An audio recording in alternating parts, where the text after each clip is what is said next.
Nos dias de hoje, é difícil imaginar um banheiro sem um chuveiro, um lavatório e um vaso sanitário. Às vezes, nem pensamos nos primórdios dessas facilidades. Afinal, você sabe como eram os banheiros de antigamente? Olá, eu sou Bombinha e este é o canal Fatos Desconhecidos.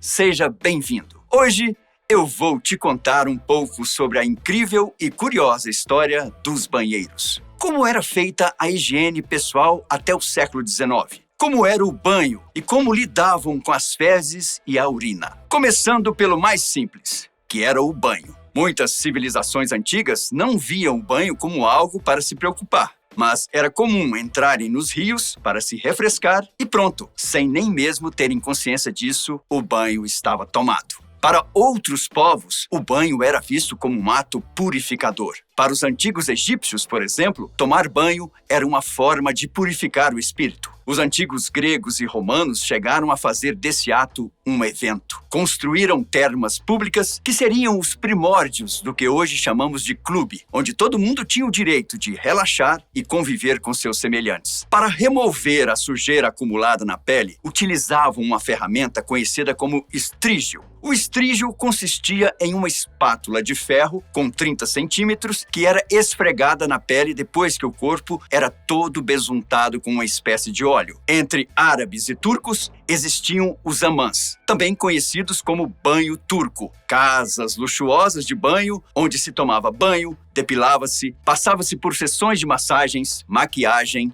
etc. Nos fins da Idade Média e com o advento da Cruzada, esse hábito começou a se expandir entre os europeus. Bem, na Europa, o banho só era possível quando o clima permitia, e qualquer fonte de água já servia para purificar o corpo e a alma. Por incrível que pareça, alguns médicos da antiguidade acreditavam que tomar banho enfraquecia o organismo. Isso mesmo, para eles, o ato removia as defesas do corpo, dando chance às doenças. Quando os europeus chegaram por aqui, viram com estranheza o hábito dos índios de entrarem nos rios para se limparem. Porém, o clima tropical e úmido não deu outra alternativa aos estrangeiros, a não ser adquirir o hábito indígena. Com certeza, gostaram da ideia. Antes que o chuveiro fosse inventado, outra forma de se limpar era usando canecos. No entanto, era necessário coletar água de um rio, um lago ou cisterna, o que era feito usando-se um balde. Água quente? Bem, somente se conseguissem esquentá-la em uma fogueira antes, o que não foi fácil durante séculos, uma vez que os primeiros baldes eram feitos de madeira.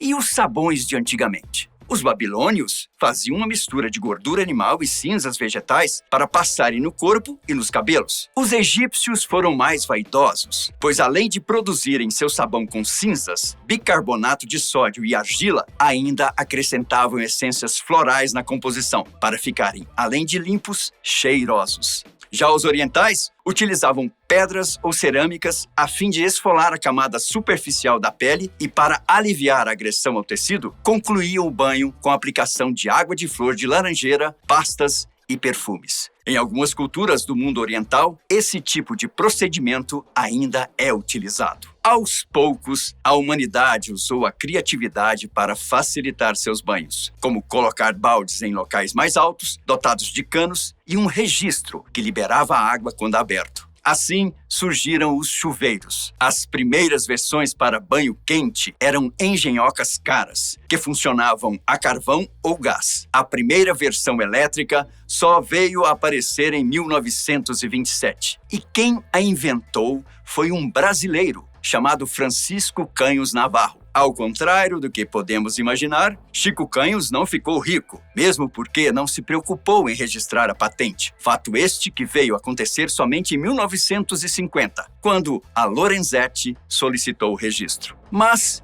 e as necessidades urgentes, como os números 1 e 2? Como eram feitas? Para os homens, fazer o número 1 é até hoje, digamos, menos difícil e constrangedor, apesar de haver ainda os menos respeitosos. Já para as mulheres, nas ruas parisienses, por exemplo, quando tinha vontade de urinar, a moça contava com a ajuda de alguma amiga, que se punha à sua frente e a escondia, até que a necessidade fosse feita. Já o número 2?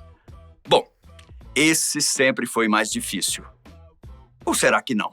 De fato, atender a esse chamado da natureza já foi um ato, digamos, social. Sim, as pessoas da Roma Antiga, por exemplo, costumavam defecar em sanitários públicos. As latrinas coletivas eram instaladas em grandes bancadas de pedras furadas por onde caíam os dejetos. Sob essas bancadas passavam canais de água corrente que levavam os materiais para os rios distantes da cidade. A oportunidade fazia com que os usuários dos sanitários se conhecessem, trocassem ideias, enfim, praticassem a civilidade. Já naquela época, havia uma preocupação dos romanos em separar a água que seria consumida pela população, encanada em fontes públicas, da água suja vinda com os dejetos. Na Grécia, já era comum enterrar os dejetos ou dispensá-los em pontos distantes de suas casas. A limpeza pessoal era algo ainda mais inusitado. Geralmente, nos banheiros romanos, havia uma vara dotada de esponja numa das pontas de uso geral, chamada tersorium. Sim, todos usavam o mesmo limpador. Eles podiam contar ainda com a ajuda de um serviçal, que além de limpar a esponja com água salgada depois de cada uso, era pago para limpar também o usuário. E você aí reclamando porque seu banheiro privativo ainda está com a parte da parede sem pintar. Por falar em limpeza, veja essa. Nem todos eram criativos como os romanos e os gregos. Portanto, se limpar e se desfazer dos dejetos chegava a ser surreal. As civilizações mais antigas costumavam utilizar pedaços de pedra, argila, cascas de árvores, conchas, folhas secas, enfim, o que houvesse disponível por perto. Dá para imaginar que alguém com um intestino bastante irregular devia sofrer um pouco com esse tipo de limpeza sendo feita diariamente. Na Europa, era comum que os reis contassem com um ajudante na hora de se limpar. Eram chamados serviçais do banquinho.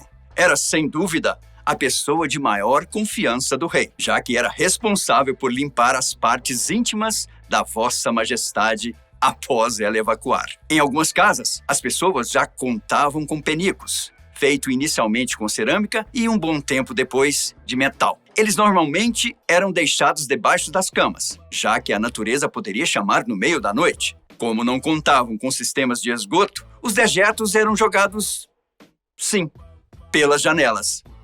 Azar de quem estivesse passando próximo à janela de descarga. Os castelos onde vivia um rei, sua família e as pessoas mais importantes do reino já contavam com banheiros privativos, se é que podemos chamar assim um cômodo contendo um assento com um buraco no centro e que não contava com porta. De qualquer forma, os sanitários eram como cabines anexadas no alto de alguma parede do castelo, com um assento furado, através do qual os dejetos eram despejados. Lá embaixo, às vezes havia uma fossa, onde a sujeira ia sendo acumulada. Quando havia essa fossa, sempre tinha também algum vassalo responsável por esvaziá-la e dispensar os restos orgânicos em algum local mais distante. Contudo, esse hábito escondia um perigo enorme: a proliferação de moscas, vermes, bactérias e, consequentemente, a disseminação de doenças diversas. A saúde pública era constantemente ameaçada por causa disso. Há registros das primeiras galerias de esgoto terem surgido no Nippur, na Babilônia, ainda durante a Idade Média. Contudo, tais registros foram perdidos nos intermináveis confrontos, o que acabou atrasando um pouco mais o avanço sanitário. Os chineses foram os primeiros a utilizarem um tipo de papel na limpeza pessoal. Na verdade, não o papel higiênico como hoje conhecemos. Como o papel surgiu na China, no ano 105 d.C.,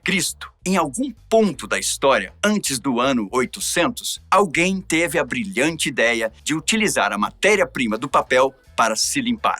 E funcionou. Por volta de 1390, a família do imperador Ung Hu já fazia uso de grandes folhas de papel macias e com essências de cheiro. No entanto, antes do papel, chineses e japoneses usavam espátulas e varetas. No Brasil colonial, haviam os escravos tigres, que eram responsáveis por levar os dejetos de seus senhores e de todos os moradores das casas para os rios mais distantes. Tais escravos receberam a alcunha de tigre, porque ao lidarem com os dejetos, às vezes escorriam sobre seus corpos, criando manchas listradas sobre os ombros, braços e troncos. Com o tempo, os próprios senhores perceberam que a atividade era prejudicial, não só para os escravos, mas para toda a população. Depois dos tronos de madeira, usados principalmente pelas famílias mais ricas, vieram os primeiros vasos sanitários. A primeira versão da descarga foi desenvolvida por John Arrington, afilhado da Rainha Elizabeth I, no ano de 1596.